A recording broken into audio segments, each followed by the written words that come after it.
अस्सलाम वालेकुम छात्रों, कक्षा 7वीं, विषय हिंदी, कविता क्रमांक 2 सब चढ़ा दो वहाँ। इस कविता के कवि हैं डॉक्टर विष्णु सक्सेना। ठीक है, तो बच्चों मैं यहाँ पर इस कविता को पढ़ते जाती हूँ और साथ ही साथ में उसका स्पष्टीकरण भी करूँगी। तो आपसे अनुरोध है कि आप जो है वो अपनी पुस्तक में देखें और इस कविता को सुने और मेरे साथ पढ़ने का प्रयास करें, कोशिश करें। ठीक है।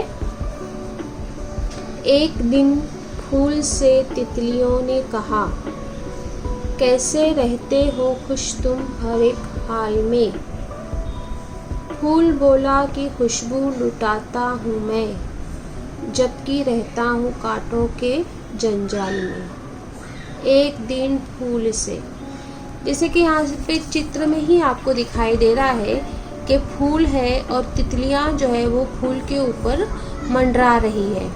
तो कभी यहाँ पर फूल और तितली के बीच होने वाले संवाद द्वारा ये बताने की कोशिश कर रहा है कि फूल जो है वो कांटों के बीच में, जैसे आपने कभी देखा होगा गुलाब के फूलों को, तो गुलाब के फूल पे बहुत सारे कांटे होते हैं, उसकी डंडी पर बहुत सारे कांटे होते हैं, लेकिन फिर भी गुलाब का फूल जो है वो सदैव मुस्कुराता रहता है, मतलब वो हमेशा खिले हुए रहते हैं, उनसे हमेशा उन ताजगी का हमें एहसास होता है, आभास होता है।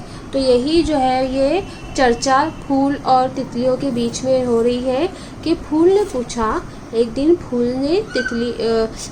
दिन तितलियों ने फूल से पूछा कि आप कैसे इस हर हाल में कैसे खुश रहते हो, यानी आप हमेशा खिले हुए रहते हो, मुस्कुराते रहते हो, हंसते रहते हो, ताज़ा दिखाई देते हो, आप हर हाल में कैसे हमेशा क्या रहते हो, खुश रहते हो। तो फूल ने उसका तितलियों को क्या उत्तर दिया कि फूल बोला कि मैं क्यों खुश रहता हूँ, क्योंकि भले मैं कांटों के बीच में हूँ, मेरे आसपास पूरे क्या है, कांटे ही हैं, लेकिन फिर भी मैं क्या करता हूँ, सबको खुशबू लुटाता हूँ। फूल बोला कि खुशबू लुटाता हूँ मैं, जबकि रहता हूँ कांटों के जंजाल में। यानी अर्थ ये हुआ कि फूल जो है वो सबको खुशबू लुटाता है, वो अपनी तरफ से सबको खुशियाँ बांटता है, इसलिए वो कांटों के जंजाल में रहते हुए भी खुश है। ठीक है, आगे चलते हैं। एक दिन पेड़ से पंछियों ने कहा, मस्त रहते हो कैसे हर एक हाल में। पेड़ बोला कि मिलता मुझे इसमें सुख, बांट देता हूँ जो फल लगे डाल में। बच्चों, छात्रों, आपको पता है कि पेड़ से हमें कितने लाभ है। पेड़ जो है वो खुद धूप में खड़ा रहता है, लेकिन हमें जो है वो छाया देता है। पेड़ से हमें लकड़ी प्राप्त होती है, पेड़ से हमें फल हासिल होते हैं, पेड़ से हमें जड़ी बूटियाँ हासिल होती है, पेड़ पर मधुमक्खियाँ अपना छत्ता बनाती है तो हमें शहद प्राप्त होता है। ऐसे अनगिनत जो है वो पेड़ से हमें लाभ हासिल होते हैं। पेड़ के कारण वर्षा होती है, बहुत सारे लाभ जो है वो आपने साइंस में, विज्ञान में पेड़ के बारे में पढ़ा होगा, आपको जो है वो और किसी और विषय में जो है वो पेड़ के बारे में बताया गया होगा। तो पेड़ से हमें बहुत सारे लाभ होते हैं, लेकिन यहाँ पर पेड़ जो है वो अपने सिर्फ एक ही लाभ को बता रहा है, ये भी उसकी बहुत बड़ी उदारता है, उसका बड़कपन है। तो एक दिन क्या हुआ कि पेड़ से जो है वो पंछियों ने कहा, पंछी जो है परिंदे हमेशा पेड़ पर ही रहते हैं, घोंसला बनाते हैं, बैठते हैं, वहाँ पर बैठ के वो फल खाते हैं, चहचहाते हैं। तो क्या कहा उन्होंने कि मस्त रहते हो कैसे हर हाल में, वैसे कोई भी मौसम हो, कोई भी ऋतु हो, गर्मी हो, सर्दी हो, वर्षा हो बहुत ज़्यादा, तब भी आप हमेशा मस्त कैसे रहते हो। तो पेड़ क्या बोला, पेड़ बोला मिलता मुझे इसमें सुख, यानी मुझे किसमें सुख मिलता है, बांट देता हूँ जो फल लगे डाल में। पेड़ कभी भी उसके ऊपर जो फल लगे हैं वो फल वो पेड़ खुद नहीं खाता, बल्कि दूसरे ही, चाहे वो पक्षी हो, प्राणी हो या मनुष्य हो, वो ही उसके फल खाते हैं। तो पेड़ ने ये कहा कि मुझ पर जो भी फल लगते हैं वो मैं क्या करता हूँ, सब में बांट देता हूँ। उससे क्या होता है, मुझे सुख मिलता है। यहाँ पर आगे बढ़ते हैं। एक दिन ओंठ से आँख ने ये कहा, ओंठ मतलब क्या होता है, होंठ, है ना। तो मुस्कुरा कैसे लेते हो हर एक हाल में, ओंठ बोला है कोशिश किसी आँख से कोई आंसू ना आए नए साल में। कितनी अच्छी बात कही है ओंठों ने। ओंठों से एक दिन जो है वो आँखों ने ओंठ से क्या पूछा कि तुम कैसे हर हालत में मुस्कुरा लेते हो।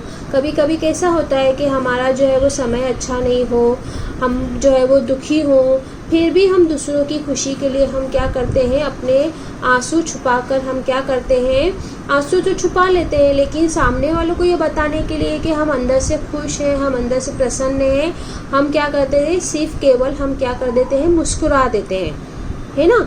तो वही पूछ रहा है कि आप कैसे हर हाल में मुस्कुरा लेते हो। अगर आपको दुख भी है, कोई मनुष्य दुखी भी है, तो आप होंठ जो है वो उसके मुस्कुरा कैसे लेते हैं। तो ओंठ ने कितनी प्यारी बात कही है, देखो कि मेरी हमेशा से यही कोशिश रहती है कि कोई आंसू जो है वो नए साल में ना आए, है ना। अभी नया साल आने वाला है, दिसंबर का जो महीना ख़त्म हो जाएगा तो नया साल आएगा। तो हर कोई जो है वो एक ऐसी कोई मनोकामना करता है, एक ऐसी जो है वो विश करता है कि नए साल में वो उस बात का पूरी तरह से पालन करे। तो यहाँ पर ओंठ जो है वो कह रहा है कि मैं चाहता हूँ कि नए साल में आँखों से आंसू है ना, मतलब जब मनुष्य जो है वो दुखी होता है, परेशान होता है, तभी तो उसकी आँखों से आंसू आते हैं ना। तो ओंठ की ये कोशिश रहती है कि ऐसा कुछ ना हो कि किसी के आँखों से आंसू आए। एक दिन मैंने पूछा सृजनहार से, सृजनहार से, एक दिन मैंने का मतलब कवि, कवि जो है वो पूछ रहा है किसे, सृजनहार से। सृजनहार का मतलब होता है सृष्टि का निर्माता, मतलब ये दुनिया जिसने बनाई है उससे। आपसे भी बड़ा कौन है इस काल में, काल का मतलब होता है इस जग में, इस दुनिया में। तो उन्होंने क्या कहा, बोले माँ बाप से है न कोई बड़ा, यानी माँ बाप से बड़ा कोई नहीं है। सब चढ़ा दो वहाँ जो रखा थाल में, थाल में क्या रखा है, फूल रखे हैं, तो वो सब जो है वो उनके कदमों में चढ़ा दो, क्योंकि माँ बाप से बड़ा कोई नहीं होता है। माँ बाप जो है वो जितना देते हैं, यहाँ पर हर कोई किसी ना किसी को कुछ दे रहा है। यहाँ पे फूल जो है वो खुशबू लुटा रहा है, और यहाँ पर जो है वो पेड़ जो है वो अपने फल दे रहा है, यहाँ पर जो है वो होंठ जो है वो अपनी मुस्कुराहट दे रहे हैं। तो माँ बाप के बारे में क्या है कि माँ बाप एक ऐसे हैं जो हर हाल में हर मनुष्य के लिए बहुत ज़्यादा जो है वो अपनी सारा जीवन जो है वो दे देते हैं। बच्चों के लिए माँ बाप जो है वो अपना सारा जीवन दे देते हैं। तो कवि कह रहा है कि उनके कदमों में सारा कुछ जो है वो जो फूल रखे हैं वो चढ़ा दो। तो बच्चों यहाँ पर हम देखते हैं कविता के प्रश्न उत्तर क्या हैं। ये वाटिका शब्द वाटिका में हर एक मतलब प्रत्येक, जंजाल मतलब झंझट, बखेड़ा, उलझन, सृजनहार मतलब सृष्टि का निर्माता, काल यानी समय या जग भी हो सकता है। दो इधर उत्तर लिखना है आपको। फूल हर हाल में क्यों खुश रहता है, तो क्योंकि वह कांटों के जंजाल में रहकर भी खुशबू लुटाता रहता है। दूसरा प्रश्न है आँख ने होठों से क्या पूछा, तो आँखों ने होठों से हर हाल में मुस्कुराने का कारण पूछा। और तो बच्चों, छात्रों, आपको ये कविता अच्छी तरह से समझ में आई होगी, मैं आशा करती हूँ।